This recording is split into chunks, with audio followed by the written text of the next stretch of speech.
HM કિચનમાં આજે તમે જોઈ રહ્યા છો અળવીના પાનના પાત્રા એકદમ નવી રીતે, તે પણ રોલ નથી વાળવાના.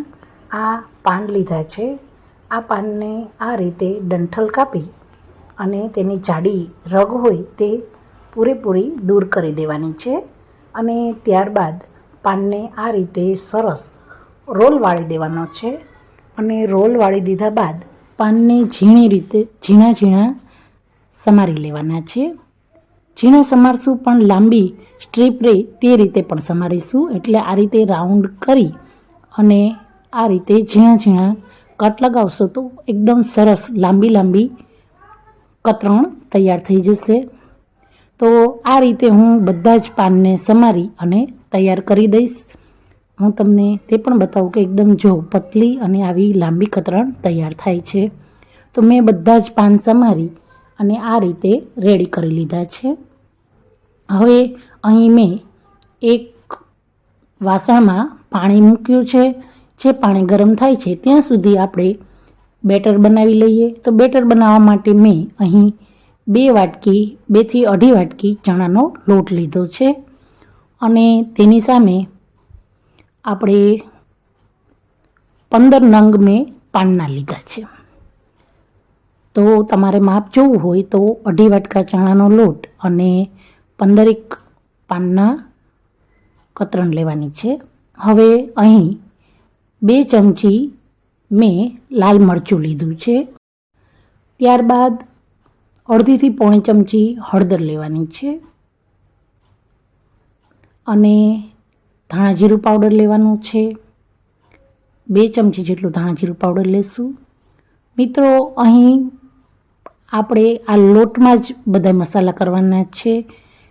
અને આમાં આગળ પડતા મસાલા હોય છે, જેથી કરીને મસાલા બધા સરસ અને થોડા વધારે પડતા કરવાના. 1/2 ચમચી જેટલી મેં હિંગ લીધી છે. તેની સાથે સાથે હવે 2 થી 3 ચમચી ખાંડ પાવડર લઉં છું. કે ખાંડ પાવડર લેવાથી એકદમ પાતરા ખાટા મીઠા તૈયાર થશે. આપણે પાત્રાના પાન ઉપર આ જ રીતનું બેટર તૈયાર કરી અને લગાવતા હોઈએ છીએ, પણ આ વખતે આપણે એવું નથી કરવાનું. દળેલી ખાંડ લીધા બાદ સ્વાદ પ્રમાણે મીઠું એડ કરી દેવાનું. સ્વાદ પ્રમાણે મીઠું એડ કર્યા બાદ તેની અંદર 2 ચમચી ગરમ મસાલો એડ કરવાનો છે.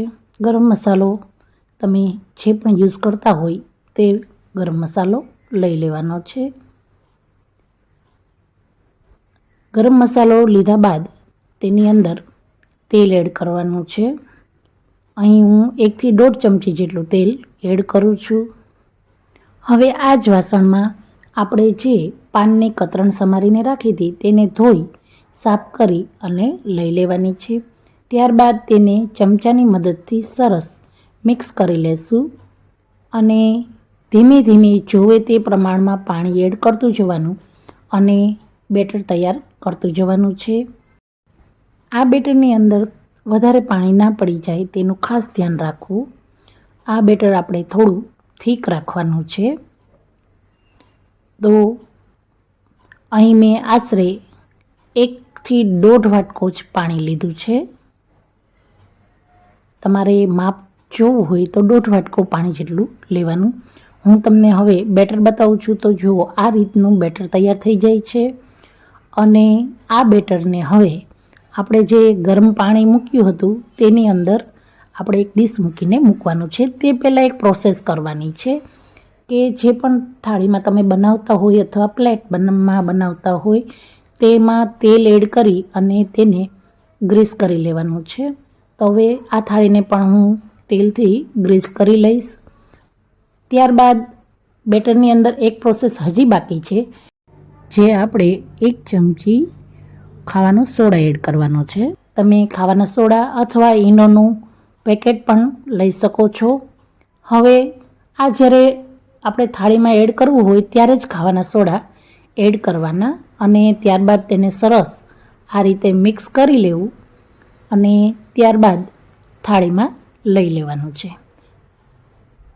ખાવાના સોડાથી બેટર એકદમ ફૂલાઈ અને સરસ તૈયાર થઈ ગયું. તો હવે બેટરને થાળીમાં લઈ લઈએ. તો બેટર લીધા બાદ થોડી થાળી અધૂરી રાખીશું કે જે એની થિકનેસ છે તે ફૂલાશે. એના માટે આપણે થાળીને પૂરેપૂરી આખી ઉપર સુધી નથી ભરી દેવાની. હું તમને તે પણ બતાવીશ. આ રીતે મેં 2 થી 3 ચમચા જેટલું થાળીમાં લીધું અને ઉપર થાળી આટલી અધૂરી રાખી છે. હવે થાળીને આ રીતે મેં બાફવા માટે મૂકી દીધી છે. મારે અહીં આટલા બેટરમાંથી 2 થાળી જેટલા આ રીતના પાત્રા તૈયાર થયા છે. તો 20 મિનિટ ચડ્યા પછી 20 મિનિટ મેં બફાવા દીધા અને 20 મિનિટ ચડ્યા પછી આ રીતના પાત્રા તૈયાર થઈ ગયા છે. તો એકદમ સરસ પાત્રા તૈયાર થયા છે. એટલા જ પોચા અને ફૂલીને પણ સરસ તૈયાર થઈ ગયા છે.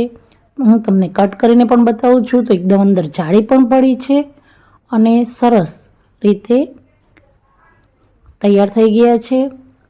તમને જે પાત્રાનો રોલ વાળીએ છીએ તે જ ટેસ્ટ આમાં મળશે, પણ તમારે જે પાત્રાના રોલ વાળવાની મહેનત હોય છે તે મહેનત કર્યા વગર તમને તે જ ટેસ્ટ માણવા મળશે. તો હવે તે પાત્રાને આપણે વઘારી લઈએ. તો વઘારવા માટે મેં કડાઈની અંદર તેલ એડ કર્યું છે. હવે આપણે તેને વઘારી લઈએ. તો વઘાર માટે રાઈ, જીરું અને સફેદ તલ મેં લીધા છે તે એડ કરવાના છે.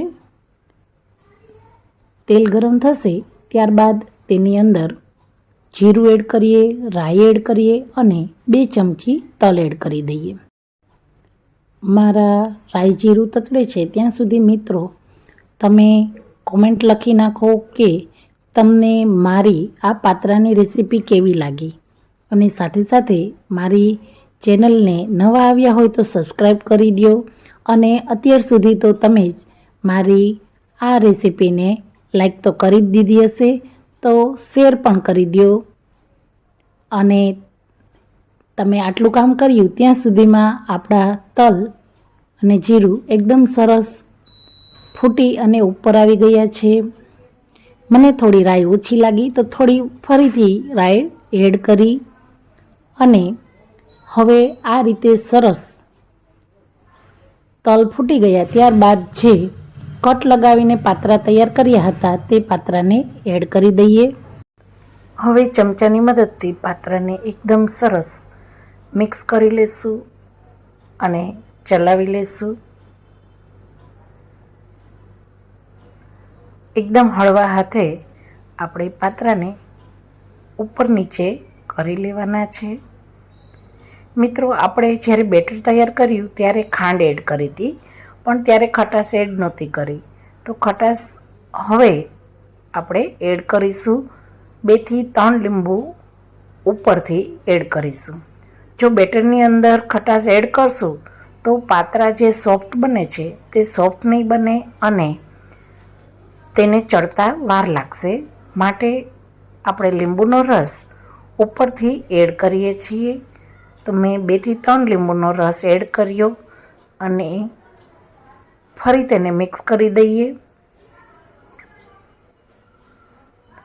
તો આ રીતે મિક્સ થઈ ગયા બાદ તેના સ્વાદમાં થોડો વધારો આવે તેની માટે થોડું લાલ મરચું ઉપરથી એડ કરીશું અને થોડી કોથમરી ઝીણી સમારી અને આ રીતે એડ કરી દઈશું.